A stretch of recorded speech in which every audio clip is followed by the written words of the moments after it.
ദേ ഇതെന്താണെന്ന് മനസ്സിലായോ? ഇതാണ് കലത്തപ്പം. നമുക്കറിയാം, ബേക്കറിയിൽ നിന്നൊക്കെ നമ്മൾ കലത്തപ്പം വാങ്ങി കഴിച്ചിട്ടുണ്ട്. ഇതിൻ്റെ രുചി ഒന്ന് അറിഞ്ഞു കഴിഞ്ഞാൽ പിന്നെ ഒരിക്കലും നമ്മുടെ നാവിൻ്റെ തുമ്പിൽ നിന്ന് ഈ രുചി മാറില്ല. ഈ പഴപോളി അല്ലെങ്കിൽ കോഴിക്കട്ട അല്ലെങ്കിൽ കലത്തപ്പം എന്നൊക്കെ പറഞ്ഞാൽ അതിൻ്റെ രുചി ഒരു വെറൈറ്റിയാണ്.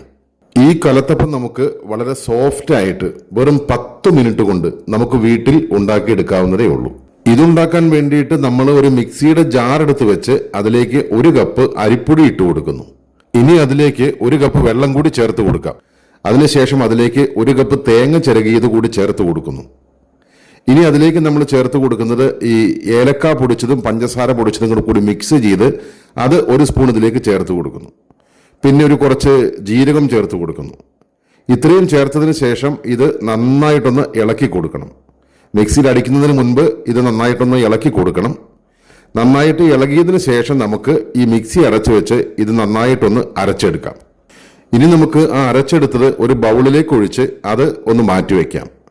അതിനുശേഷം നമ്മളൊരു ചെറിയ പാൻ എടുത്ത് അത് ചൂടായി കഴിയുമ്പോൾ അതിലേക്ക് ഒരു 2 സ്പൂൺ നെയ്യ് ചേർത്ത് കൊടുക്കുന്നു. നെയ്യ് നന്നായിട്ട് ചൂടായി വന്നു കഴിയുമ്പോൾ ചെറുതായിട്ട് അരിഞ്ഞു വെച്ചിരിക്കുന്ന തേങ്ങയുടെ കൊത്ത് അതിലേക്ക് ചേർത്ത് നന്നായിട്ടൊന്ന് വറുത്തെടുക്കാം. നമുക്ക് ആ തേങ്ങയുടെ കൊത്തിൻ്റെ ആ നിറമെല്ലാം ഒന്ന് മാറി കിട്ടണം. അതുപോലെ തന്നെ അതിലേക്ക് നമുക്ക് ചെറുതായിട്ട് അരിഞ്ഞു വെച്ചിരിക്കുന്ന ചെറിയ ഉള്ളി അതിലേക്ക് ചേർത്ത് കൊടുക്കാം. അപ്പോൾ ഈ തേങ്ങയുടെ കൊത്തിൻ്റെയും ഈ ചെറിയ ഉള്ളിയുടെയും നിറമൊക്കെ ശരിക്കൊന്ന് മാറി വരണം. എല്ലാം ഒരു ഗോൾഡൻ ബ്രൗൺ നിറത്തിലാവണം. ഇത് ഇപ്പോൾ ആയിട്ടുണ്ട്.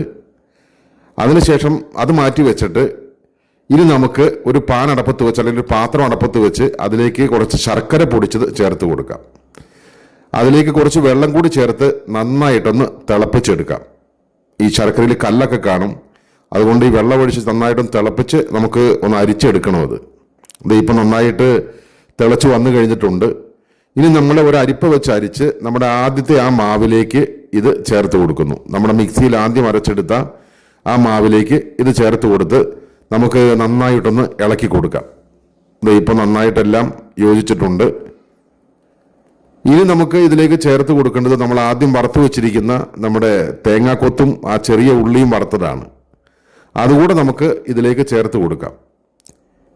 ഇനി ഇത് നന്നായിട്ടൊന്ന് ഇളക്കി കൊടുക്കാം. നമുക്ക് ഇപ്പം ഏകദേശം നമ്മുടെ ഈ കലത്തപ്പത്തിൻ്റെ ബാറ്റർ റെഡി ആയിട്ടുണ്ട്. ഇനി നമുക്ക് ഇതിലേക്ക് കുറച്ച് സോഡാപ്പൊടിയും അതുപോലെ തന്നെ 1 നുള്ളു ഉപ്പും ചേർത്ത് നന്നായിട്ടൊന്ന് ഇളക്കിയെടുക്കാം.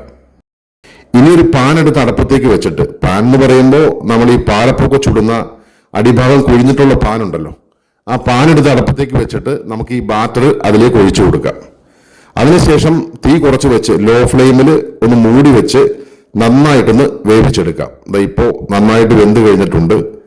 ഇത് നമ്മളെ ബേക്കറിയിലെല്ലാം വാങ്ങുന്ന അതേ രുചിയിൽ അല്ലെങ്കിൽ അതിനേക്കാൾ രുചിയാണ് ഇതിന്.